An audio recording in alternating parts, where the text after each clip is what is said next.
Ladies and gentlemen, welcome back to another episode of Runnin on Scuffs. I am your host, Justin Seeger, and I am joined today by my one and only co-host right now, Zachary Bell. Zach, you and I are going to be kicking it old school here tonight, at least for the start. How are you doing Yeah, tonight, buddy? I'm great. It's a throwback, and I would like to start this podcast off by saying I was both right and wrong. As many of you know, I have long been on this podcast and any podcast talking about Riley Herbst, and I want to say Riley Herbst was the first person to have an incident in the 500 this year when he spun on pit road and then proceeded to get a penalty for it. But I'll give Riley his flowers. He was so slow and so far back in the Rick Ware car that he avoided the wreck and finished 10th, beating both of our drivers, Justin. Um, so kudos to Riley Herbst for being so bad he almost looked good. Yeah, a top 10 finish in the Daytona 500 for Riley Herbst. We're going to be getting into that. For all of you watching, we appreciate you guys tuning in. Be sure to comment down below. We've got a wonderful show for you guys tonight, even though it's just the two of us. I always get a little bit worried when Zach starts off a show by saying he's right, because then I know I'm in for a good show. But you guys should be looking forward to that. You guys should be happy about it because that means a very entertaining show for all of you. We appreciate everybody for tuning in, and we should be joined a little bit later, possibly by Dan. He should be on a little bit later. He was driving home, so we'll see if he makes it on or not. For those watching, be sure to like I said, comment. Ryan, our good buddy, he's always loyal, and he's still hurting from the Daytona 500. Um, I'm so sorry, Ryan. I know why you're hurting. Joey Logano was so close, and so close by NASCAR officiating there. So, Ryan, nonetheless, Ryan, let me say this to Ryan. Look, you can hold your sorrows, and I know, but rest your head with this. You've got the defending Cup champion right there, and you've already won a Daytona 500. It's not like you're on the long list that Justin and Martin Truex Jr. sit on. So keep your head high. that's true. You always have the Daytona 500, and you've got two championships now. So, I mean, you Joey Logano fans, you're getting more and more up on myself and good old NTJ, but nonetheless, Dan Foster, he did comment. He said he will be on shortly. So that is something to look forward to, ladies and gentlemen. Dan will be on here in just a moment. Mike will not be here tonight. He is in the process of moving. So, our thoughts are with him that it's a smooth process. I know moving can often not be. So, but for those watching, be sure to comment your thoughts. We've got a great show. Be sure to follow us on all of our social media. Like this episode, and Zach, let's go ahead and get into it. We have a few things that we have to get through. Let's start off before we get into our race review. Let's go ahead. We've got a couple things that we need to cover for Scuff stories, so let's go ahead and get that going here.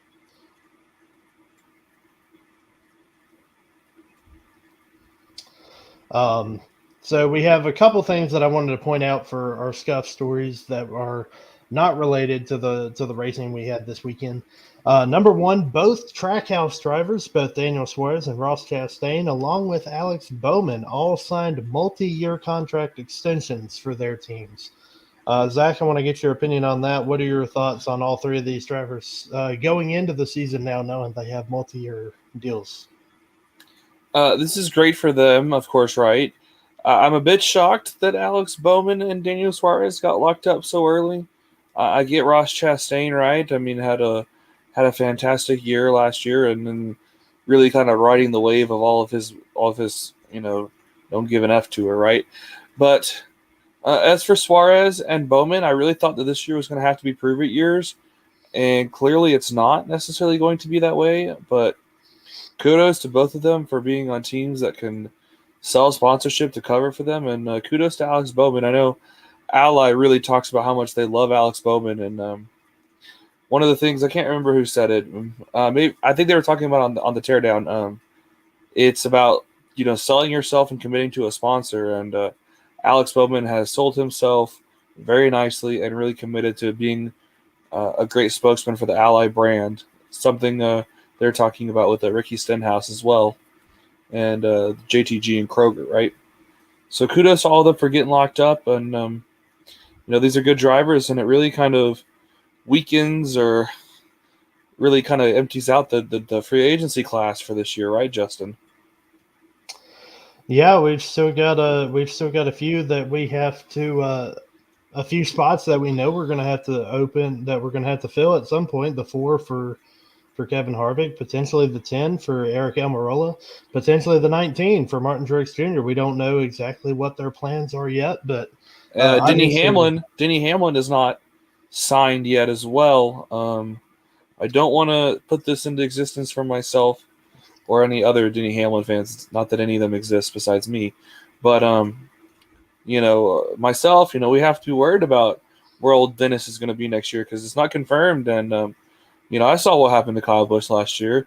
I don't think any of us thought what happened to Kyle Busch last year was going to happen to him. And I know Denny has a little bit more of like a closer knit tie to this family and this team, but nevertheless, you never know, Justin. You never know. Ryan commented again. He said, I know way too many Denny Hamlin fans. And you know what, Ryan? I would like to say that I agree with you, and I only know one. One of us is never too many. Listen, it's me and my parents and Denny Hamlin's parents. We're about the only people, and his kids. We're about the only people that root for Denny Hamlin. So what I'm hearing is Ryan knows Denny Hamlin's parents. Probably. He doesn't know mine.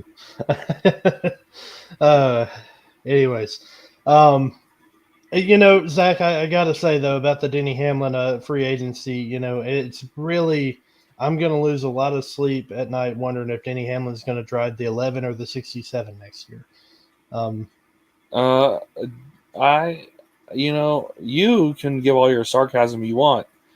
I actually will lose sleep. I mean, who knows, Justin? He's really, and I know everybody's like, oh, he can just drive for his own team. He can, but like, I don't think he wants to. That's the thing. Like, Denny Hamlin has made it clear enough to me that he does not want to drive for 2311. It was never his plan or his intention to drive for 2311. I mean, to me, there's three options, right? It's JGR 2311 or retirement. But I don't think he's retiring. I mean, I don't want to put that out there either. But I mean, he's got to obviously stay within the Toyota family. He's invested too much there. But he's never really talked about 2311 being a place that he's intended to drive. So,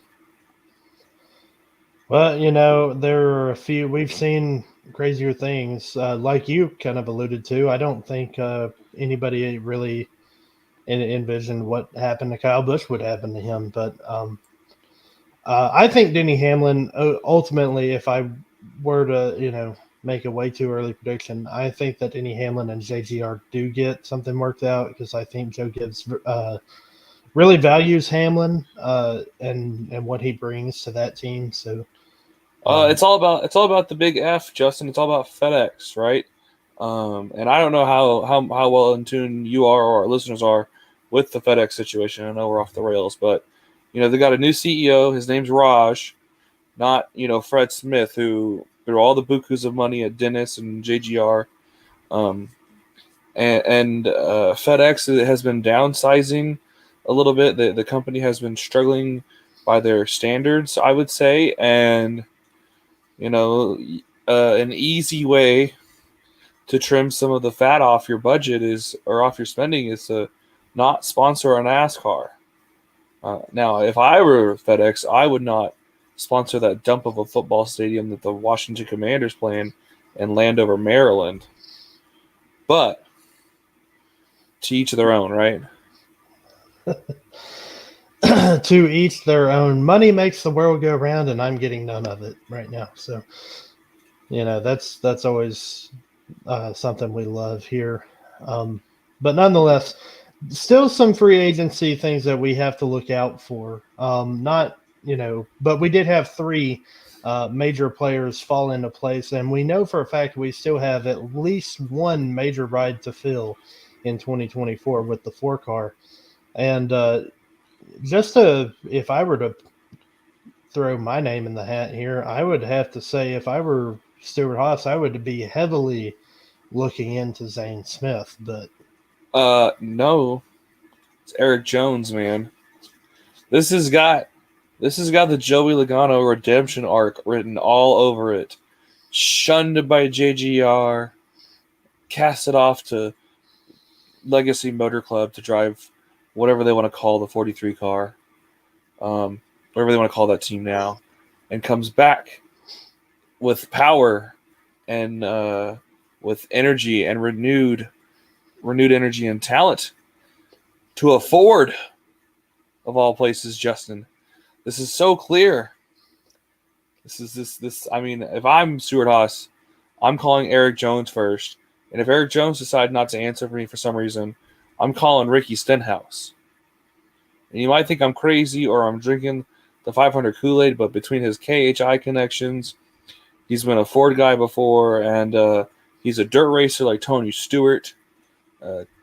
I can see the stars aligning here, Justin. we will have to see. It's a long season, and I guarantee you, silly season is going to ramp up a little bit later. One other piece of information we have: Todd Gilliland. He was announced. We talked last week how he is not going to be in the 38 for 6 races in the 2023 season, as Zane Smith is going to get the opportunity to drive that car in the Cup Series. 5 of those 6 races, Todd Gilliland will run with the Rick Ware Racing number 15 car. We talked about that being a potential opportunity for him. The other race that is still yet to be filled, Todd Gilliland said they are working on. So if they can get that one race filled, it looks like, even though it may not be the best of equipment, Todd Gilliland will still be able to run the full season. So that would be cool. I felt bad for Todd Gilliland. I love that Zane Smith's getting an opportunity, but I hated that Todd Gilliland kind of had to get the short end of the stick as far as that goes. So hopefully Todd Gilliland can do at least well enough in the Rick Ware Racing 15. And then a little bit, I actually didn't have this on our script, but you mentioned Legacy Motor Club. There was a little bit of drama, and I don't want to get too much into it because a lot of it is just kind of a back and forth. But there was a little bit of, saying ESPN posted an article about Richard Petty wasn't totally happy with, Jimmy Johnson's way of doing things. Other people have said that Jimmy Johnson was just, that it's just new. And ultimately, I think that's kind of I think that's the gist of it. I think Richard Petty just was saying that Jimmy Johnson brought in, his talent, and they were just doing a lot of new things. But well, to me, Justin, I don't want to cut you off, but I'm gonna say this: Richard Petty can shut the hell up. Quite frankly, he doesn't own any part of this team anymore. Okay, Mike Beam, GMS bought him out, and then Jimmy Johnson bought into the part that Richard Petty owned, but he didn't buy it from Richard Petty, okay? The only thing left of Richard Petty at all tied to this stinking team is the 43, okay? So Richard can go, can keep being at the track, keep being a figurehead for the sport, and look, that's great, that's wonderful, that's whatever, but, I mean, as someone who wants as a fan of a driver who drove the 43, and obviously NASCAR is better when the 43 is good, right? He's ran this team into the ground, okay? The car is not good. Not very good, okay? It took getting a supreme talent that lucked into them and Eric Jones to get this right. And then now this team is getting reinvigorated with new life from Jimmy Johnson. This is Richard's legacy. Richard's legacy as an owner is quite abysmal, to be honest with you. Once he got out of the seat, that team has not been the same. And of course, it's never going to be the same when you replace an all-timer, but they've never even come close. So, yeah, I don't really know like what Richard Petty has to stand on here in this argument, but I keep my opinions. He needs to stop talking about a business that's not his own. I had to pop Ryan's comment there. Richard Petty is not my king of NASCAR. That's right. That's right. I don't know who everybody's king of NASCAR is, but listen, he got dubbed the king a whole lot earlier than a lot of drivers before him that came after him that are significantly better than him. And we don't have to have this all-time debate. I'm not here for it. It's a tired debate. But he ain't my king. He ain't my president. He ain't my GOAT. That's for sure. Speaking of who's your GOAT, that's a great segue, Zach, for me to plug our website because I actually had an article about who's the GOAT. Richard Petty is mentioned in that, although I will say that, spoiler alert, he's not who I had as my GOAT. But go to runninonscuffs.com to check that out. We had some other articles, and we also had I also posted one today about Stenhouse winning the 500 as a Mississippian. So that's really cool. We have some good content there. So be sure to check that out. Speaking of Stenhouse winning the 500 and all the other races, we have some racing to talk about, Zach. We have almost full truck, 3 full races to talk about. One of them was not. We will talk about that. But yeah, let's get into our race review segment. It is time to finally talk about some racing.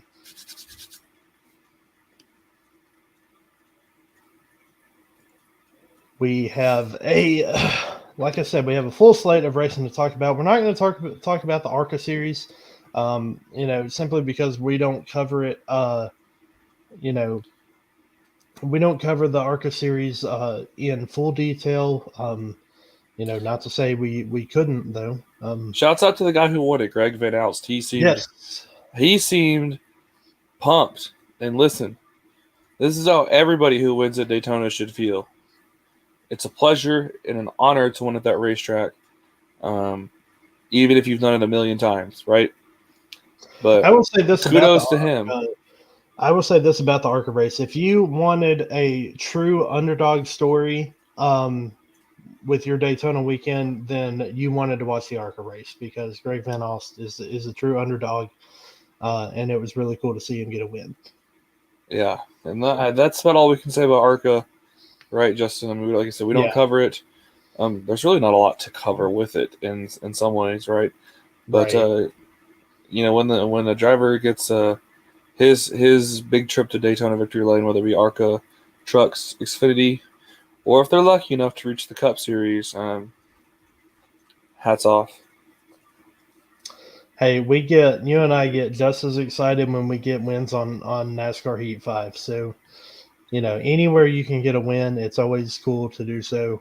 And there is something special about winning at Daytona, even for something like our Heat League. So,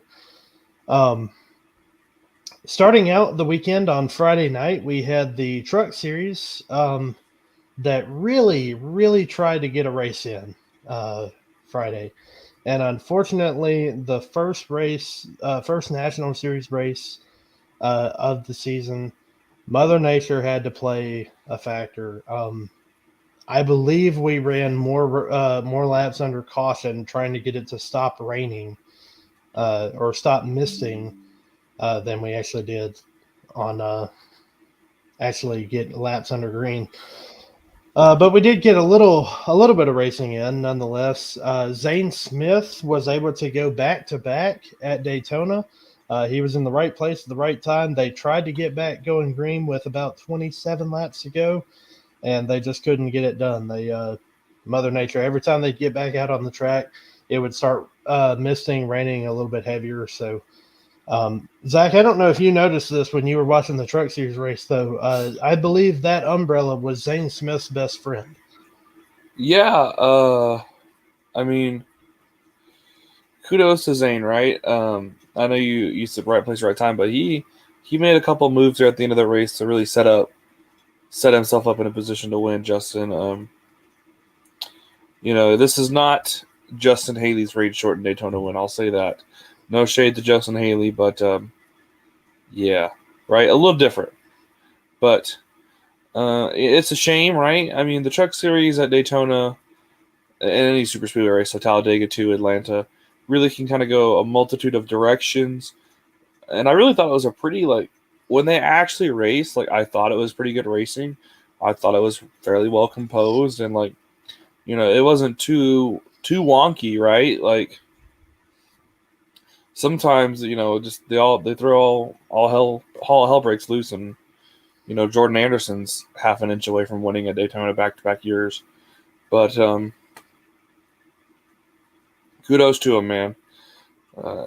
Zane is a deserving winner, right? And had a fantastic weekend overall in the 500 as well. And a good start for the defending series champion. I want to get your opinion on this, Zach, because Zane Smith, they mentioned throughout the broadcast Friday night that the winner of the Daytona race and the Truck Series the last 2 seasons has gone on to win the championship. And, it's a little early to say that Zane Smith will go back to back as far as championship goes, but I mean, he certainly could. What are your thoughts on that? Absolutely. I think he's going back to back. If you remember back to our predictions, right, they got progressively hotter. One of my predictions was that it was going to be an all Ford championship 4 in the Truck Series, and it was going to be. I never mentioned who the 4 were, but it was certainly going to be headlined by Zane Smith. There was no way you're getting a Truck Series championship 4 without Zane Smith in it, especially if it's all Fords. I don't think he stands much competition across this series, quite frankly. I mean, Grant Enfinger from GMS may have a little bit to say about it. The ThorSport guys, and Haley Deegan maybe. Toyota with Corey Heim, but outside of that, it's really quite an easy field. I mean, obviously Kyle Busch is going to show up and run his 5 races, but Justin, I really think that this is a pretty easy cakewalk to a championship for Zane Smith, quite frankly. Dan Foster, he's watching while he's driving. Let me rephrase. Dan is not driving; he's riding home. But he's watching, saying that Zane is definitely the favorite for the Truck Series championship, and I'd have to agree. I have no disagreement in anything you just said, Zach. I don't think there's a whole lot that. I think this is one of the most clear-cut championship favorites we've had in any series in quite a while. Obviously, we know that when you get down to Phoenix in that Final 4 race, anything can happen. But I think I'd certainly be willing to say that Zane Smith is relatively a lock for. I mean, he's basically a lock for Phoenix, right? And I mean, yeah, he's definitely a lock for Phoenix. Sorry, I got caught up by Dan sending another message. Said he was definitely not driving at the moment, so we appreciate that. Yeah, we appreciate Dan not texting and driving. PSA from Runnin on Scuffs: don't text and drive. Don't watch us and drive. You can listen to us and drive once we post the audio versions of these podcasts. Or you can listen live. Just you can't comment. Yeah, and it would probably be best if your phone is on the chair next to you or face down or something. I know Justin and I are just so darn sexy, so it's hard. It's really hard. But it's I promise. If you want to see us, you can just you can listen to us and then watch the show. Twice. We appreciate the double viewership, and we'll even sign screenshots if you put them in the Runnin on Scuffs Facebook and Twitter. Justin and I can do the virtual signatures for everybody. Hey, I'm all for autographs any way it goes. I mean, and you can always say that you knew us when. That would be that'd be a cool thing. Anyways, we've talked about the Truck Series race. Now let's get into the Xfinity Series race, won by Austin Hill in a caution shortened race.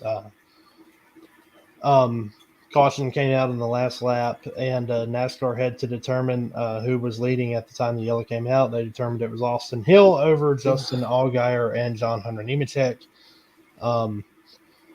I will say this, Zach, you kind of talked about, Zane Smith's rain shortened win, that it certainly wasn't like Justin Haley.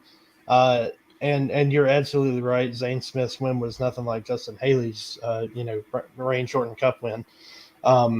And Austin Hill, while, he was the beneficiary of the caution coming out, Austin Hill was just a dominant driver. I mean, he was able to drive up. He qualified on the pole, but he had to surrender the pole after having radio issues before the race even started. Ended up starting the race 37th and was able to drive all the way up to win stage 1. And I want to say that by like lap 5, he was in 13th. Yeah. They did get bunched up. They did kind of get bunched up and kind of scattered on the start, which I think helped them a lot to get to that point. But still, Austin Hill just did an incredible job.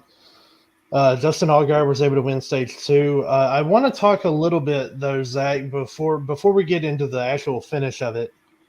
What happened to Junior Motorsports? I mean, there at the end, if you guys were not watching, there was Austin Hill was leading, and then second through fifth was all Junior Motorsports. And talk about dropping the ball. What happened to JRM? Yeah, I'm going to quote famous TikToker James DeRose, right? JRM, what happened? I mean, oh, man. For your boss to be the Pied Piper of Daytona and Dale Jr. and you as a team absolutely, completely fumbled the bag like that, oh, my goodness. I don't know where Junior is watching the race from, but God bless him, man. I mean, I would be angry, to say the least. I mean, they had a 1, 2, 3, 4 finish, like, in their hands, like, right there. And somehow they managed to take 3 of the 4 of them out, all within, like, five laps. I mean, Brandon Jones, as per usual, wrecks himself off of Josh Berry's bumper, like, decides to clear himself. Like, why on earth you would even do that? I mean, that's your teammate, man. Like, he's going to let you in. This is not the last lap. He's going to let you in. And then somehow Josh Berry runs out of gas because I guess, Taylor Moyer's up there, like, drop the calculator or something. And then Sam Mayer ends up being the caution that ends the race. Like, I don't know, man. Like, I think Justin Allgaier has quite a bit of responsibility here as to, like what the hell happened at the end of this race, right? Not just being the veteran leader of the team, but also, like, I mean, he was the one that really kind of pushed it there at the end. And, like, and the JRM guys, I mean, I was listening to Door Bumper Clear, and they said it best, like, nobody else was wanting to make a move. The JGR guys were contention line. The only person trying was Parker Kligerman back in, like, 11th, which, I mean, go Parker, right? But, like, that big machine car is not good enough to whip out and pull anything on its own. So, like, what are you doing? Just, like, absolutely, like, what are you doing? And then, yeah, it's got to be a really disappointing day for Junior and Kelly. Yeah. All I can say is I'm glad I'm not a part of that meeting because I'm sure it's not a fun one for them today. I will say this, if I can say one thing in defense of Brandon Jones, I don't think he knew that Josh Berry was going to let him in because Brandon Jones does not have the best track record with teammates giving him anything. I mean, I get that, but, like, I mean, he turned himself. Like, yeah. There's no other way of explaining this. You can watch the tapes. I know the few Brandon Jones truthfuls out there, loyalists out there want to be like, oh, Berry turned him. No. He turned himself off his bumper. I mean, even if he doesn't want to trust him and get back in line, like, is his spotter, like, on mute or something? Like what is going on here? It just absolutely fumbled the bag. But, kudos to Austin Hill for keeping him at bay for, like, 20 laps in a row, having all 4 of these cars behind him, and, like, nothing happened. Yeah. I mean, Ryan commented, said his guy Josh Berry had to run out of gas. That was another issue they had. yeah, that was the time about Taylor Moore. Taylor Moore is Josh Berry's crew chief this year. I don't know if I guess I should have specified that, but yeah, man, like fumbling the calculator over there. Actually, probably what it was is they didn't account for them leading most of like being second, like leading the JRM line. Yeah. Obviously. So I think they were expecting a little more draft. I don't know. Maybe they just did the math wrong. Something was wrong, right? I mean, the race didn't go into overtime, or did it go Yeah. into one overtime? No, it was a scheduled distance Yeah. So for them. As a matter of fact, just slightly shorter than technically shorter. the scheduled So distance. they missed the math. Go figure. Yeah. But I guess I don't know. I don't have any more thoughts other than I hope Junior's giving them an old chewing out. Yeah. Kudos to Austin Hill though for winning the race. He ran a great race, and that was, despite our comments on JRM, Austin Hill ran a great race, and Junior Motorsports, it was Ryan Hill. Yeah, his last stop was a whole second faster than his teammates, which you could tell, like, as soon as he came off, like, even Ryan Blaney and Austin Dillon were both, kind of like, going to guess that probably shouldn't have happened there, but Yeah, he TJ Majors made some clarity on it that they were like in practice they were really pushing like pit entry and stuff if it came down to it, and good foresight, right? Because like it really was going to come down possibly to a green flag pit stop at the end, and they positioned themselves to be the lead JRM car, which is if you're not leading the race, you want to be the guy leading your group of teammates in the top five. So it's a perfect position to be in overall, but. Yeah, I mean, there's nothing you can say other than Austin Hill deserved to win this race, no matter what JMR did. Even if a JRM car won the race, you're not going to tell me Austin Hill wasn't the best car of the day. absolutely, yeah, absolutely. And he even got Dale Jr.'s, tip of the cap on the old Twitter later on, talking about being the best plate racer or super speedway racer in the Xfinity series. So anytime Dale Jr. shouts you out for your super speedway abilities, you're doing something right. Yeah. Absolutely. And now that we've gotten through all of our lower series races, that brings us to the one and only, the Daytona 500. There was a lot of, like it seems to become more and more so, a lot of coverage for the Daytona 500. Like pre-race coverage started, like, if you're on the Central Time Zone like I am, it started at like 10:30. Yeah, so much pre-race for so little post-race. Yeah, I know. They didn't give us a lot at the end, and I know that there's been a chart come out. Darian, Black Flags Matter, for those who watch him. He posted on his Twitter that it really was not as much of a commercial field race as it seemed, but it really did. It seemed like a very commercial field race. Like, I mean, we couldn't even go 10 laps. I mean, I get that it's a 2.5 mile track, but you can't even go like 10 laps without having a commercial. I feel like the thing that is the problem is and somebody somewhere put that out, like, that they were doing like split screens during cautions, and they were going full commercials during green flags, during green flag runs. Like, that's messed up. Mm-hmm. But ultimately, right, like, for Fox to broadcast most of the rest of the season, like, this is where their money comes, and I know that people are going to complain. I know that we talked to several people who complained about the commercials all day long, but, like, how do you expect, like, if you have a problem with the commercials, like, then hope that NASCAR's TV deal fails or whatever, hope that they get put on a streaming service and pay your $5.99 a month or whatever, or your $4.99 or $9.99 a month, and watch it ad free on Amazon or something. I don't know. Like commercials are always going to be a part of any sort of broadcast like that. Like, that's how they pay for it. There's nothing, like, to an extent, like, you can hope for better commercial luck, right? Like, it's not great when there's a big one happening all of a sudden, but, like, Fox had pre-planned the commercial. Like, they're not going to split from the commercial for that. Like, we've known that. Yeah. NBC doesn't slip back either. Like, I just think that, people get all excited for the off season, like they're itching for NASCAR, and all of a sudden, oh man, all these stinking cautions, man, and oh man, Mike Joy and Clint Boyer, and we're all itching for NBC to get here, and then NBC gets here, like, Rick Allen is so annoying. Like, no, Yeah. like there is so much of the year or so much time we don't have NASCAR. I'm grateful if we get any of it. I don't give two rats behinds if there's commercials every 10, 15 laps. Like, I mean, I don't know what else to tell people. I mean, this is how they pay for it. Yeah. That's true. Ryan said one thing that he wants, and that you kind of alluded to that, Zach, is just less pre-race talk and more post-race talk. Yeah, if And they I could would cut off like an totally hour of pre-race and put it to the post-race or something, like, I think that would be fantastic, right? I think that we as fans, especially with the ending of the race that we got, deserved a better post-race.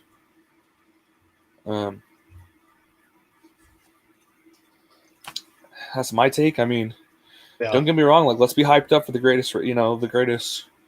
To me, the biggest motorsports race of the year. I know everybody's like the Indianapolis 500 and Monaco, but this is a NASCAR podcast. It's all about the damn Daytona 500. Like, no doubt about it. That's right. I see somebody that you guys don't see nodding his head on that. And let's go ahead and get him in here. Our wonderful Dan Foster is here. He's here to join us. And Dan, we're talking about the Daytona 500. So what Only were your 38 thoughts? minutes late. It's Dan. 38 minutes late. Listen, I can't help traffic, sir. Like, you tell the cops on 95 to not pull people over and block the traffic and have construction going on 7 days a week, 365. I can't help that. I'm just giving you a hard time. I know. No, the Daytona 500. I mean, it's definitely, it's gonna leave questions for a lot of people. I know Zach has some personally on some things, but I mean, I think overall it was a good race. It wasn't super competitive compared to some of the other races in the past. It was definitely better than last year as far as the racing, but the broadcast of it. I mean, I went back and I saw some tweets earlier today where they pulled up some of the stats from like 2001 and 2010. Statistically, they didn't have a lot more commercials, but I think it's because we've been off for the past, 2.5 months. We haven't seen NASCAR. We want to see every minute of every race. And then, boom, they got to throw a commercial in there. A thought that I had was, I know with the NFL, they talk about, we see every play in the NFL. Well, they also stop play on the field for commercial breaks in the NFL. So if we could necessarily just say, hey, we're only going to sell commercials for the caution laps. We know we have stage 1, stage 2 cautions that we're going to have. And then if they want to sell a couple extra ones in there just to, cover the case there's an extra caution. But with F1, I feel like we're being spoiled because they go from green flag to checker flag, commercial free every race. And I think that's something NASCAR should look at, whether it's a streaming service like Zach mentioned. I would pay for it personally just because I want every minute I can of NASCAR. And I think there's a lot of other fans out there that would agree. But something we don't have to necessarily change what we're doing if we can just adjust it slightly and say, hey, here's an additional option for those who are as obsessed as we are. Yeah, I'll say that NASCAR kind of offers this, right? Like, I mean, you can pay and listen to all the scanner audio and all the in-car cameras and stuff. Like, I do that. And I had a blast this weekend, like riding along with Denny Hamlin. And, I rode along with all my picks and my favorites this weekend, right? So they have something, but you have to remember, like, what they're getting out of this, too. Like, so Fox is getting money, right? And they're promoting NASCAR. NASCAR is getting viewership because they're on Big Fox in the big Sunday afternoon time slot, right? Like, the ratings and stuff that are important, right? Like, this is what we're going to start talking about with our next TV deal and stuff. So, like I said, there's no way to please everybody, right? I mean, I think NASCAR's doing the best they can, and this is probably one of the few moments where I'm not critical of NASCAR. So they should take that well. But I'm sorry, Justin. What were you going to say? I was just going to say in relation to Dan's comment, you download any game on your mobile device, iPhone, Android, whatever whichever you use. Download a game, and I guarantee you, it has an option to like do no ads for like $2.99 or $1.99, something like that. Like, um, I'm not always a big fan of that because there are sometimes I'm like, yeah, I'm not gonna do this for every game that I play. But I have done it for a couple games that I played that more regularly. So yeah, I think it's something that NASCAR could look into. Just there's multiple options, but I do think that fans have been spoiled. By the NFL, but we see every play, and it's like you said, Dan. They stop play. We can't do that for NASCAR. Every time you go to a caution, you can't tell the cars to just stop. But nonetheless. But let's we'll talk a little bit more about the actual on track product. We've talked about it. The winner of the race was Ricky Stenhouse Jr. after another, like the Xfinity race, was stopped. This one was actually in overtime, but they had made it to the white flag. It was tough. Mama Seeger, she said the commercials were overly extensive for the 500. It did feel that way because and I completely. I mean, she and I we watched it together, so and I remember she and I talking. It felt like we could not even go 5 laps without a caution, and that does feel extremely frustrating. Well, I'll raise this, right. I personally would be willing to have the 500 presented the way we did, and in return, when NASCAR gets less weeks with less ads and stuff, like Fox or whatever, we get more coverage of other races, right? I mean, I think we're going to see a lot more of Auto Club this weekend than we saw of Daytona last weekend, just for the sheer brand of the race, right? And if you're asking me, I mean, I'd rather see what's going on at Auto Club than Daytona. Like, I know what's going on at Daytona. We got two wide all the way around and blah blah blah, and then a big one and two wide all around and big one.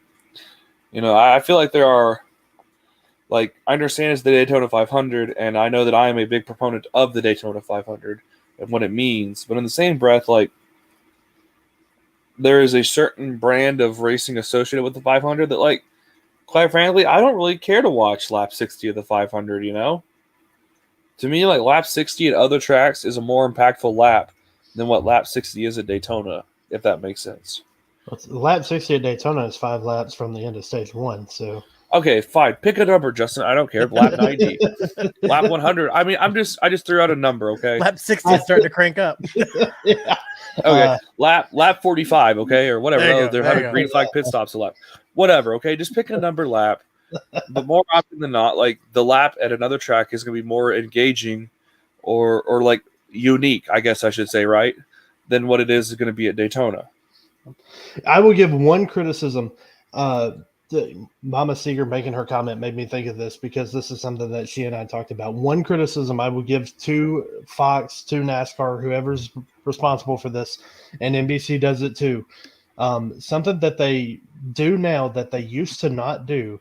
When a wreck occurs, they used to immediately go back to the coverage. So Larry Mack talked about that on one of his shows. I don't remember which one it was today. So if they're in a side-by-side, because those sponsors pay less for that commercial, they are not able to break into live coverage. But if it's a full-blown commercial, there's no racing on the screen, they can cut out of that to show live coverage. It's the way that they sell the commercial ads. Larry Mack talked about it today.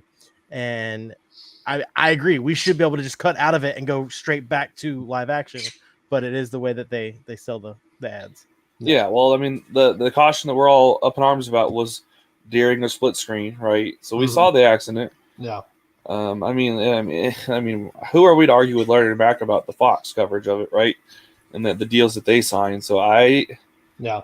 I think Dan hit it on the head. It would just be like, we're just hungry for NASCAR action, and like, oh, another commercial. Like, I mean, it's frustrating. I get it, but like, I mean, at a certain point, like, somebody's got to pay for these races to go on and like pay these purses and us to watch it and stuff. Like, it's either we pay it or the commercials pay for it. I mean, somebody's got to pay for it. It's not, I mean, NASCAR, I will give you all the money that I don't have. I mean, I would do a subscription service where you pay to watch the live satellite feed and listen to MRN or PRN, whoever's covering the track. Yeah, I'd be fine with that. Yeah, NASCAR make it happen. Yeah. Anyways,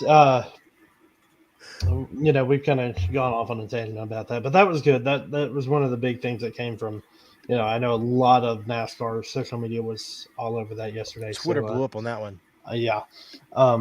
Kudos to Ricky Stenhouse Jr. for winning the race. I know there was a little bit of, I don't know if you necessarily call it controversy, but just a little bit of debate about how these races should be done, and we're going to get into our own debate about that in a little bit, just a few moments here with Scuffed Up, but. Kudos to Stenhouse for getting a win. It was his first win in 199 races since 2017, where he won at Daytona in the July race. So cool for him. Cool for JTG Doherty. Brad Doherty was not able to attend. He was there, and he recently had eye surgery, and the sun was hurting his eyes, so he left early. So he wasn't able to celebrate properly with the team, but still a cool thing for him. Cool thing for myself as a Mississippian. We always love seeing Mississippians do well because we don't have professional sports teams like you guys do in Dallas and Jacksonville. So but I digress. Nonetheless, if you want to look at all the finishing orders, you can go to runninonscuffs.com. Those have all been posted for the Trucks, Xfinity, and the Cup Series. You can get full finishing orders there.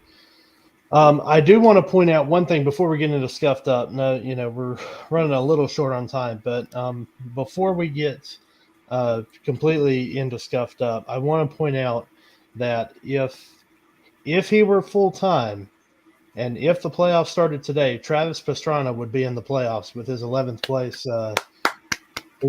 place run. So Denny Hamlin, make it happen. Let him have the 67 for a full-time season, and let's get Travis Pastrana in the playoffs. Travis already said no. He said he was done with Cup racing at NASCAR. He straight up said it. And kudos to him. This is exactly how I'd run my NASCAR career. I would be like, Dennis, give me that car for the 500. He'd be like, yes, sir. And then I would mic drop out of the 500 and just, come back to the podcast. And that would you guys can sit here and complain about my driving, I'm sure. Can I get you to vlog it like the whole time? Yeah, get the little camera like get that. The little do the little camera. Yeah. I'm sure NASCAR would put the camera on me, be like, look at this dude from home in a car.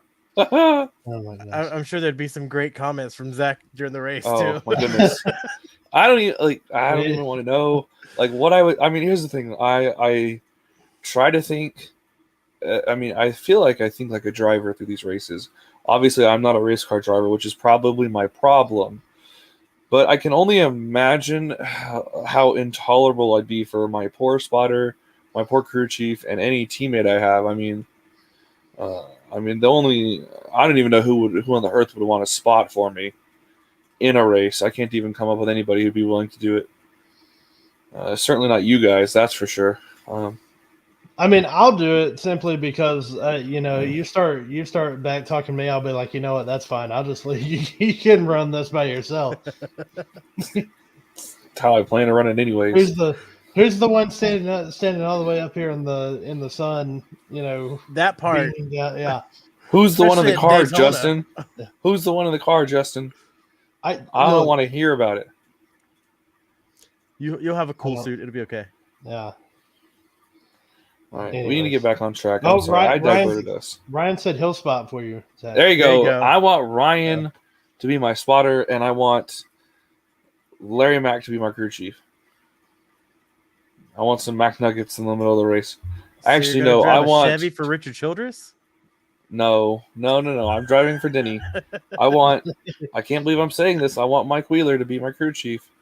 I never thought Mike Wheeler was. Never thought Wheeler was particularly. I mean, I thought Wheeler was fine as a Denny Hamlin fan, but yeah, he's not. He's obviously No Adam Stevens. He works for JGR, and he spots for, or he's Christopher Bell's crew chief. No. I can't take from my own teammate. Nonetheless. Anyways. All right, so we're going to move on from that. Again, a lot of great racing that happened in Daytona. Be sure to comment and let us know what you guys thought of all the racing that happened in Daytona this past weekend. Nonetheless, Dan, I know you just got here, but we are going to say goodbye to you for just a moment. He'll be back. Don't worry. You still get to see his pretty face again. It's time for Zach. It's time for Zach and I to step into it again. Dan, you can watch us from afar, and you can decide which one of us is right here. And you guys at home watching can as well. You guys can vote on which one you think is right. But it's time to step into the ring again, Zach. 2 weeks in a row. This has been a treat. It's time for us to get scuffed up.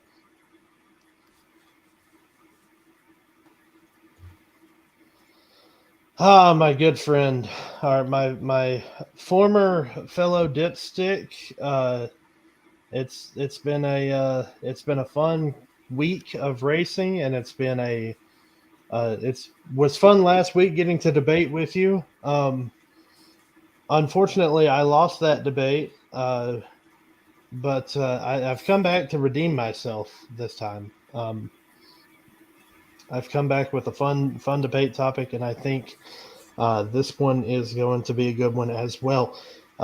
We saw 2 races this weekend in Daytona finish under yellow. Actually, technically, we saw all 3 finish under yellow, 2 of which were last lap yellows that were called before they got back to the line. The debate has come up about should NASCAR let drivers race back to the line like they used to, or should they just go back to the running order that they used to back in the day.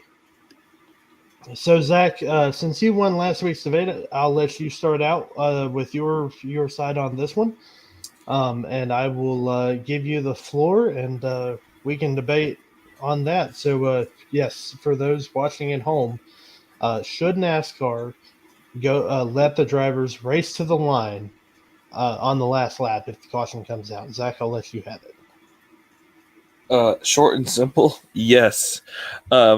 In my opinion, NASCAR should let drivers race back to the line, and there's a multitude of reasons, but I want to start with the first being that the start-finish line is a definitive line.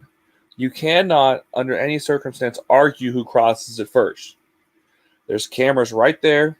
I don't want to hurt Justin here, but we can bring back the 2016 Daytona 500, right? Cameras were there to prove who won that race. Secondly, the thing about a caution and the way that NASCAR does it now is it's all about when you hit the button, okay? When you talk about Saturday's Xfinity Series race, I felt like they were quick on the button to get Austin Hill that win. And not saying he didn't deserve it, but they were very quick triggered. Come to Sunday, and I'm sure it's a different person, managing, when exactly the caution comes out. But when the time between accident and the time between caution was significant enough that Ricky Stenhouse passed Joey Logano. Like, there is photographic evidence that Logano was ahead at the time that the wreck initially started, and there's obviously photographic evidence that Stenhouse was ahead of Logano when the caution was called. I'm not disputing either of those. What I am saying is NASCAR creates a gray area for themselves. and they can simply eliminate the gray area by just letting them race back to the line. And I know that the counter argument is safety, and safety is a valid concern, but I will fall back on my safety argument and say that safety is only relative for NASCAR, and they will continue to use these accidents as promotional material, folks. I promise you, if you're watching FS1 this week or you're watching Fox, and they're promoting the race at Fontana, you're going to see wrecks from Daytona. You're probably going to see this wreck when NASCAR goes back to Talladega in April. And it's really hard for me as a fan to sit here or me as a, whatever you want to call me, a fan, a media personality, or just some dude who's podcasting out of his bedroom. It's really hard for me to sit here and validate NASCAR's choice to use these accidents as promotional material, but also say that it is so dangerous that we cannot finish the last lap of the race, right? I just think that if you race to the line 99% of the time, unless you're JGR at Pocono last year, the leader and the winner of the race is going to cross the finish line first. And it is really hard to dispute that. NASCAR did themselves quite a big disservice by not even allowing, not even showing this on the end of the Fox broadcast. Fox jumped off the air and said Stenhouse won, but didn't show us any of the tapes or the evidence. We had to go onto the NASCAR Twitter. There are a lot of fans that don't even have Twitter and stuff. I just think that if you put it to the line, it's a very understood and reasonable mark, right? And it takes a lot of the gray out, and NASCAR living in an area of gray is never a good thing for them. There are people like me who watch this sport, and I don't think NASCAR, I'm not a conspiracy theorist, but I am a skeptic, right?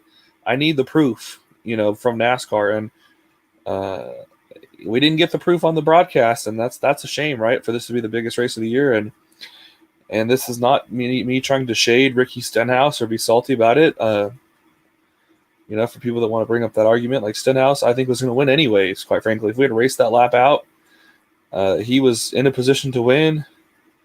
I think he was going to win anyways, and I'll give Justin. I'll donate whatever extra time I have on the clock to Justin. Because I'm just that giving, but I rest my opening argument. I hear what you're saying, Zach, and I will say that I understand that there is a gray area, and I agree with you on that. I think that when NASCAR does this, there's always going to be that bit of gray area, because bottom line is, you can't, you're never going to be the exact same, even if it's the same person hitting the button for the caution, you're never going to have the exact same reaction time, that you did, even if it's, a fraction of a second before. But nonetheless, my argument and is exactly what you said it was. It's safety. I can't, in good conscience, say that I get it. When the caution comes out, they're still not running at full speed, and I get it. They're professional drivers. They're trained for this, but I would rather play on the side of safety than rather safe than sorry. I would rather have a fluky finish than a hurt driver or a hurt. These are still drivers that are getting into car wrecks at 170 miles an hour if they're in the corner, and nearly 200 miles if they're down the straightaway. When you get into a car wreck, despite all the safety, advancements that have come from this, I don't think that we can, save, I don't think that we can split hairs, and, even, if something were seriously wrong, seconds matter in that. So I think that NASCAR's top priority should always be creating as safe of a track as they can for the safety workers to get out there to the cars that just wrecked. If that means that we get a gray area for a finish every now and then, so be it. That's just kind of the way that I look at it. As far as NASCAR using promotional, using the same rig for promotional material later on, my argument to that would be like, it's different. It's different. If I got a video of you face planting while riding a skateboard in the moment, I would, my initial reaction would be, oh my gosh, are you okay? Because you're my friend and I care about you. But once I made sure that you were okay, I'd be posting that all over the internet because it'd be funny. So, I think that's kind of that's what I see about that. You can still use it as promotional material because it's still good content. But, in the moment, you have to make sure that a driver's okay. And you have to make sure that, the safety workers have the best possible track they can to get to them and do their job. Because, 99 out of 100 times, maybe even 999 out of 1,000 times, the driver's going to be okay. But you got to have that, you got to be prepared for that one time where they're not. And that's my argument.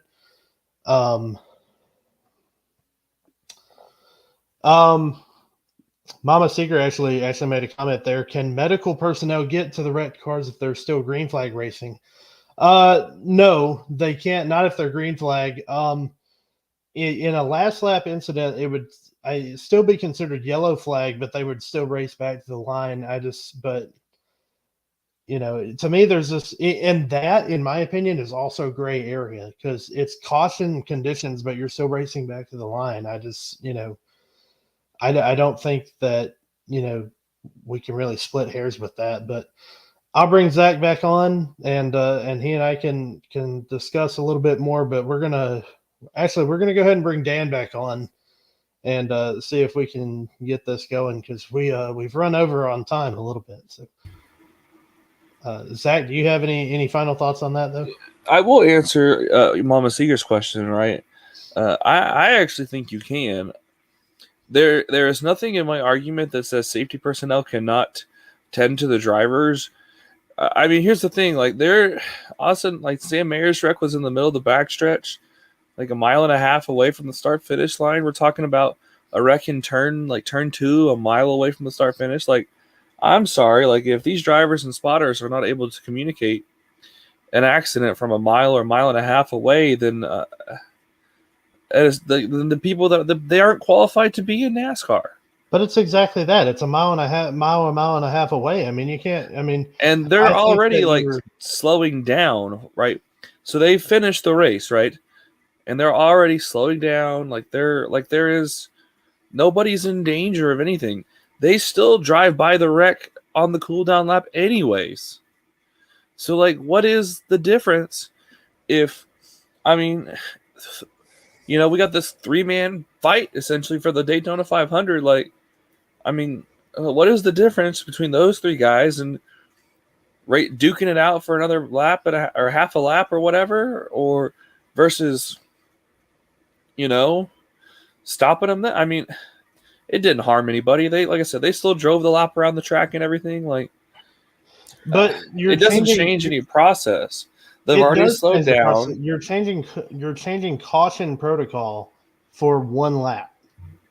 The last lap, the most important lap. You can't say, if you're going to have a rule, you have to be consistent. And I mean, if you're going to have caution protocol, then you've got to be able to, yes, the drivers, they drive by it at caution pace anyway, but if they're racing back to the line, they're not going to be, they're not going to be concerned about that.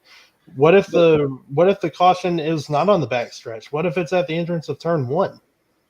They've still got 3/4 of a mile or whatever to slow down. But you're still going to be at a point where you're splitting hairs, and I would rather have I would rather have a gray area finish where Ricky Stenhouse Jr. wins a race that he most likely would have won anyway.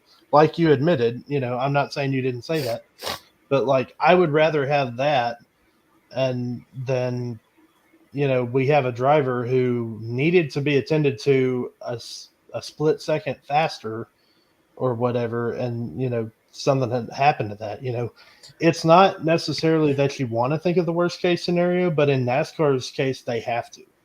No, I'm saying send the medical personnel out as soon as the accident happens. The drivers are gone. There's nothing stopping them. You still have to keep the medical personnel safe too. I mean, they are safe. They are. Look at what happened. Look at what happened with Juan Pablo Montoya. His car broke. Nobody expected that, but it happened. I mean, and that was under caution. Yeah, and then they red flagged the race. Right. It wasn't the last lap though. So what's your point? I'm advocating for finishing only on the last lap. This is not in every lap, every caution thing. This is a last lap thing. But why are we changing rules?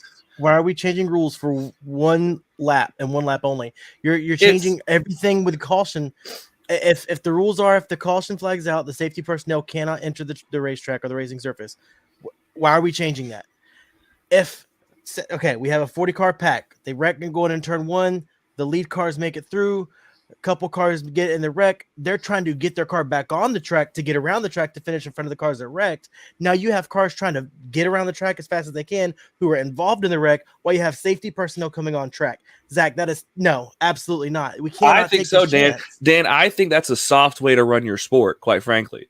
I think you're leaving more and more questions up to it. I mean, think what you want to think about my choice or whatever, but I think that I think that you guys are being a bit dramatic here about safety. Like, I mean, come on, guys. Like, you can't have people coming out there to try to save the drivers and make sure they're okay, while you have other cars literally trying to barrel through the corner to get around to the start finish line. When you think about they're already driving through the accident before the safety crew gets there. But there is no harm. There is no danger. Nobody's gonna get hurt. But if I'm in a car that's involved in the wreck, but I can continue on my way, I just have to get it turned around or whatever it may be, get it refired. Now I'm driving through the wreck while the safety personnel are there trying to get around to the other end of the track to get there before somebody else. So that's now what I'm happens actively anyways. Trying to go through the wreck at full speed while safety personnel is on track. That's what happens anyways. Drivers are trying to drive away from wrecks when safety personnel are driving up. And safety personnel are around the entire track. Nobody's coming from turn 4, shooting across the track to turn 1. They're all over the track. They're when there the caution already. Comes out on the last lap, the field is frozen. So if you're able to resume, it doesn't matter if you're the first one around the track or not. As long as you're able to move your car and proceed around the track, you get that position. But in your scenario, you're saying they can, if they're involved in the wreck, they spin the car out, whatever, they get back going, and they can barrel through the wreck, whether it's the entire backstretch, all of turn 1 and 2, whatever. You're saying they could still go full bore through the corner because now they're racing back to the line to see who gets that position, as opposed to NASCAR saying, nope, when the wreck happens, the caution comes out, everything's frozen. No, they still had guys finishing the race. They sat here and let guys get through the wreck and then decided their position. Everybody that ended up in the wreck, I understand that, but ended they did up that at the back of the lead lap. But they did not. They were driving through the accident. There's no way, as there are guys driving through the accident, they are at caution speed. They are still at full speed, driving through, maneuvering the accident. Like the guys caught up in the accident as it's happening, they're not slowing down. That entire pack of cars from like 5th to like 15th is still racing, and whoever got out of it are the ones that got positions and maintained wherever they finished. And then the guys afterwards who came through at whatever speed, I'm sure they weren't at caution speed. They were getting through it as quickly as possible to get their positions and their points and their money. There is no harm. There is no foul. Medical crews can come out to the cars, but I think my point is I think, I mean, I agree with you 99 out of 100 times there is going to be no harm, no foul. But NASCAR has to be, they have to have rules in place to prepare for that 1 out of 100. And I think that's what they've done. And I think that, does it, Does it rob us of a finish to the line? Sure, whatever. It robbed us of clarity of a finish, right? Like, and if I'm going to be completely honest with you, I don't care. Great. Then there's I more really- conspiracy theorists. There's NASCAR living in its gray area. You know, I mean, I didn't doubt that Stenhouse won the race, but we're odds to get opening up the door of when the caution's called, when the wreck happens versus when the caution's called. I just feel like, So would you rather them throw the caution and then do another restart? yeah, I would. I would rather have a race finish under green flag condition or a complete lap, however you want to do it. If you'd rather, I mean, I think racing back to the line is the simplest answer.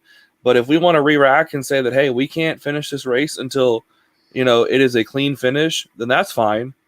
But whatever you got to do, you've got to remove NASCAR's gray area out of it. And I know I've seen some arguments or comments saying, oh, you could go back to the last lap.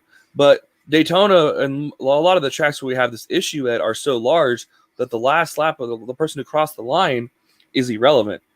So, yes, I do think either you race back to the line or you throw the caution and you re-rack and do it again. Quite frankly. I have to respond to Ryan's comment here. Maybe you care more if your driver's in the battle for the win. No, I've been extremely consistent in my argument for safety all throughout, and you can go back and watch any podcast I've been on. As far as I will always put safety over the top. I don't care. I would rather have a bunch of NASCAR Twitterverse people being pissed over a supposedly controversial finish than have somebody get hurt because we didn't get to them in time. That's my thought, and that's just the way that I feel about it. I simply do not care. Safety is the most important thing, and it means more than a finish, and it's in my view it's as simple as that. But nonetheless, let us know what you guys thought of this argument. It's certainly not a clear-cut debate. Zach, you made good points.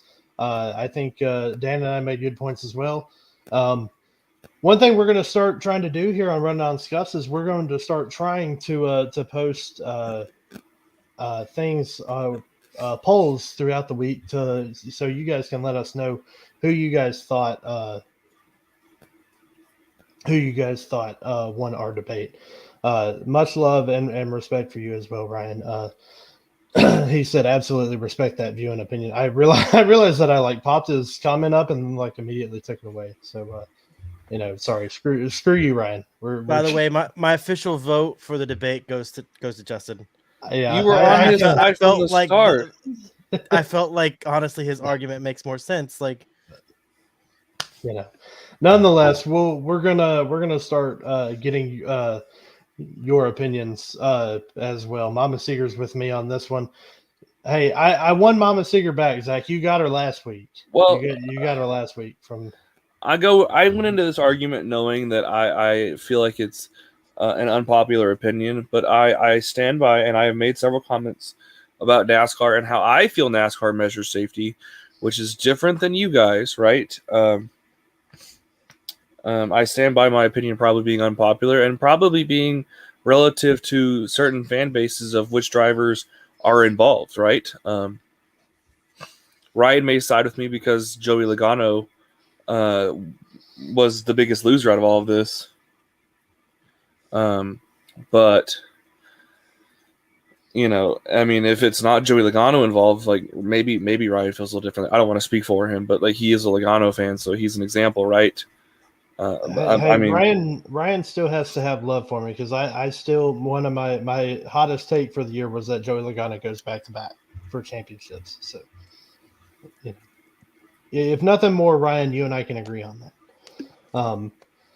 Nonetheless, we've got one more. We've gone a little over on time, but you know what? That's okay. It's Daytona 500 week review. That's what we're here for. But Daytona 500 weekend is over. Now we're getting into the swing of things, the full season, and we have another weekend of racing to go. And we've got two races, Xfinity and Cup, that we have to make picks for. So let's get this going. Let's get our race preview. And with that, we're at Auto Club Fontana. This is the last time we're going to be on the 2-mile circuit for NASCAR. Zach, Dan, it's been it's been fun. I've enjoyed personally. I enjoy Auto Club. I know not everybody enjoys it, but I've always loved the 2-mile oval out in Fontana. I thought it's had a lot of great memories, a lot of great moments.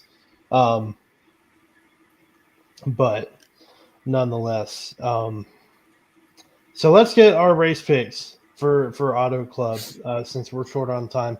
Dan, you were here a little bit later, but you know what? We're gonna let you go first here on your race picks, Xfinity and Cup. Before I get your picks, I want to let everyone know that our standings from last week, the way we did it, I lead the standings because I had the highest. I picked Austin Hill to win the Xfinity race, and then I had the highest finishing in Cup. I think I have the stats. I just don't have them pulled up. But Zach and Dan are tied for third. Mike is second, and our good friend Matt Nicholson, he's at the bottom. He didn't.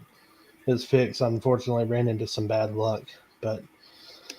Nonetheless, it's still early in the season, so gentlemen, I'm going to get your picks. Dan, Xfinity and Cup, who are your picks to win this week? I feel like if you're going to pick anybody for Xfinity and his last name is not Custer, you're just wrong. I mean, he ran this race last year, dominated it in a Bobby Daughter racing car. So definitely got to have Cole Custer as the Xfinity driver. If you're making picks, do we go ahead and pick Cup, or you want to wait? Go ahead and do Cup. Yeah. Cup. It's more of a toss up for Cup, in my opinion. Obviously, last year Larson won it. It's kind of one of the high moments of his season. If I have to pick, though, I don't think it's going to be Larson again. I'm going to go with Harvick. 2 SHR cars, Cole Custer and Kevin Harvick. All right, Zach, I'll let you go ahead and get yours in. A Cup and Xfinity winner. Who do you got? Dan can go ahead and call me crazy all he wants. I'm taking Tyler Reddick. He's driving for Sam Hunt. I know they're not a great team, but I saw what John Hunter Nemechek did in that car last year. He had some great runs. Tyler Reddick won at Texas for Big Machine Racing, which is I would consider an equivalent car of the Chevrolet, the Chevrolet family. So I'm going all in on I'm double dipping on California kids here. I'm going with Kyle Larson to go ahead and win the final race at Auto Club. I will add this caveat: if Jim A. Johnson was in this race, which he's not, I would have picked Jimmy to win this one, actually. Ryan, he made his picks. He said Cole Custer and Kyle Busch, which Cole Custer is going to be tough to go against in the Xfinity series, but I'm going to anyway, just because simply because I don't want anybody saying that I'm copying Ryan or Dan here. I'm going to go with someone different, and I'm going to go with somebody that not many people may think of because he's more known to be a short track racer than anything, but I'm gonna go with Josh Berry. Oh, I think Josh Berry's gonna win here. He's got to make up for Daytona and running out of gas there. So I'm gonna say Josh Berry gets it done in Xfinity, and for Cup, I'm going to go out and I'm already we're week 2. You guys can go ahead and say it. I'm going to go against one of my hot takes. Justin winning me over with the Josh Berry pick. Unfortunately, I'm not picking Joey Logano for Cup. That probably would have sealed the deal. But I'm already going against one of my hot takes, and that is that Alex Bowman misses the playoffs because I think Alex Bowman wins at Auto Club. So, we'll see. We'll see how that goes. You guys can go ahead and call me out on it. Week 2, I'm already going against my hot take. So nobody knows how to shut down a racetrack like Alex Bowman. The day Alex Bowman wins at Texas is officially the day I know what the jig is up here, everybody. So please know that when I'm on church on my Sundays, I am on my knees praying that Alex Bowman never wins at Texas Motor Speedway. It's the last leg of this track. If Alex Bowman, pour one out for Chicagoland, pour one out for Auto Club. He won in Vegas. Zach, if I can get clarity on that, that means you are praying for Alex Bowman to win at Bristol Dirt, right? Yes. Yes, please. I'm open to the street course, but if the street course is boo-boo, I'm hoping Alex Bowman wins there. Indy Road. I actually like the Indy Road course. I know it's kind of crazy, but it's a nice. Here's the thing. I don't want to go off too far, but if you don't like a certain racetrack, I suggest you support Alex Bowman that week. If you do like your local racetrack, like me, please don't pick Alex Bowman. Oh, well, we're kind of getting to the end of our show here. Thank you everybody who's here. Thank you for everyone who's been watching. Be sure to like and subscribe on YouTube. Follow us on all of our social medias. Alex Bowman for Pocono. That's what Ryan said. Hey, whoa. My guy's won there 6 times. Let him win a 7th, and then Alex Bowman can win. Wait, Bowman's won there, hadn't he? He's won at Pocono. He's won at Pocono. Yeah. He won that race that Kyle Larson blew. Yeah, that was just because Kyle Larson blew the tire. Great. That wouldn't. But I guess he's gonna go out and dominate the race for it to be like the kaboom of your track. But there's some weird voodoo with Alex Bowman, man. I don't know what it is. I don't know. Be sure look for a hard hitting piece on the website on Alex Bowman and his wizardry. You're a wizard, Alex. Thank you for everyone for tuning in again. Be sure to like and subscribe. Follow us on all our socials, and be sure to, if you haven't already, join us in NASCAR Fantasy Live. You guys can check us out there on our website. We have a link to it. You can join us, and you can compete against us each and every week. And if you're in the top 5 finishers throughout a week, or if you're in the top 5 in our overall points, you'll be featured on our website. Our website's been updated today to reflect the Daytona 500 racers, so be sure to join us for that. We love to have fun with you all. One more thing before we go. Zach, you and I are going, and Dan, you might be on there as well, but I know Zach and I are ready for it. Scuffs Saturdays. We have been talking about it for the last couple weeks, and we meant to start it up a couple weeks ago, but we all have fun on PlayStation. That's kind of how we got to know each other, and we want to get to know you guys a little bit better. So if you guys want to catch us in a more casual setting, you guys want to chat with us, we'll be talking NASCAR.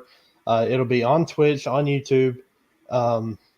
So be sure to check us out. We'll be posting links on that. That'll start this Saturday, and we'll let you guys know a starting time for that. So be sure to check us out. We appreciate all the love and support. And yeah, let's get our final thoughts. Dan, what say you for final thoughts here as we close out? I want to congratulate Rob Rich. He won this week in the NASCAR Live Fantasy. So congratulations to you, bud. Like Justin said, the updates up on the website. So, and I don't know who 2 of our players are. So if you are Silver Lab Dad WV, or I'm going to say it's OTC, just let us know who you are. I'm always curious to know who our fans are, who's following along with us and playing online. But again, congrats, Rob. And I enjoyed the Daytona 500. I can't wait to see what Auto Club has in store. I know some of the drivers are pitching a fit about the repave and the reconfiguration. So maybe fingers crossed they won't make it a short track, because I enjoy Auto Club the way it is. Yeah, we'll see you guys next week. And thanks for tuning in. Sorry I was late. I promise I'll be on time next week. That's what we like to hear. Zach, you are going to hit us with a signature sign-off, right, buddy? Yeah, I do just want to say one more thing, though. I didn't address this in the 500, but I want to say that, well, maybe not my favorite 500 ever, teams like JTG, drivers like Ricky Stenhouse, are, I think, why we all love the Daytona 500, right? Don't get me wrong, I enjoy Denny Hamlin winning, but I think a large portion of the fan base, myself included, loves the the underdog story here, and if you're gonna put the NASCAR equivalent of the American dream, it's winning the Great American Race, right? So I want to shout out Ricky Stenhouse and JTG and Kroger and all those people very loyal to the sport in themselves, right? And of course, I want to thank my parents, much like I'm sure Ricky Stenhouse's parents are very proud of us, and hopefully Ricky's parents are watching. I know mine are. So thank you for supporting my NASCAR addiction, the time and effort. A lot put in, of course, Daytona weekend, and now we're on the grind for 37 in the next 38 weeks or whatever, 36 in the next 37. And of course, you two for almost fictitiously spotting me in my fake Daytona 500 run, right? And crew chiefing me. I just want to let everybody know that Dan would be the best tire changer. He's pretty good with lug nuts. Yes, sir. It's been a wonderful show with you guys here tonight. We hope all of you have a great week, and we can't wait to see you guys here next week, where we talk about everything that happened in the upcoming race at Auto Club. Be sure to follow us on all our socials. If you didn't check it out, or if you didn't see it, you can check it out at the beginning of the episode during our intro, because all of our socials are there. So yeah, until next week, we will see you guys later. Everyone have a great week.